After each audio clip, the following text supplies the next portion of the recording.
I think perhaps the reason they don't want to name the person who orders the killing is it might be the crown prince. That statement, when you read it, is really almost amusing to read. It has the tone of a criminal standing on the steps of a courthouse saying, I didn't really do it. And if I did do it, I did a lot of other good things anyway, so don't worry about it. What do you make of the story that when Mike Pompeo, the U.S. Secretary of State, went to visit Mohammed bin Salman in Riyadh, he carried with him paperwork which was the American outline for how the cover-up should progress, the cover-up of Saudi involvement in the killing of Khashoggi. One of the critical lines being that if international pressure didn't ease on Riyadh, that a junior member of the royal family should be found to take the blame. Well, first, that report is an unsubstantiated media report, and we should not treat that as factual news. It's merely an allegation. I think that, and certainly don't speak for Mike Pompeo. This is just my own opinion.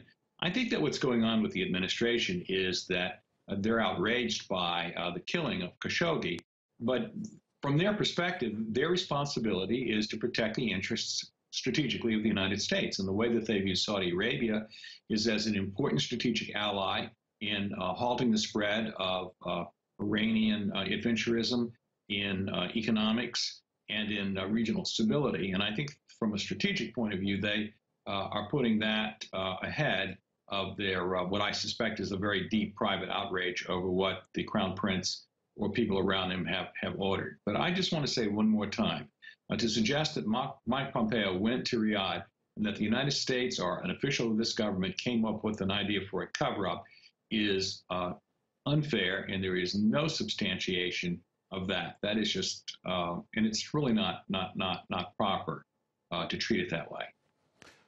What about the other non-binding resolution that the Senate passed calling for the United States to stop arms sales to Saudi Arabia that it's using specifically for the war in Yemen, and that the U.S. should withdraw all support in the Yemen war that doesn't include any fighting against terrorists? Because it seems a bit rich of the Saudis to say that the U.S. Senate is interfering in the kingdom's internal affairs when Saudi Arabia is involved in a war in another country, let alone the fact that it also abducted Mohammed bin Salman, kidnapped the Prime Minister of Lebanon, interfering in another country's affairs again. You know, that point I think is really well taken.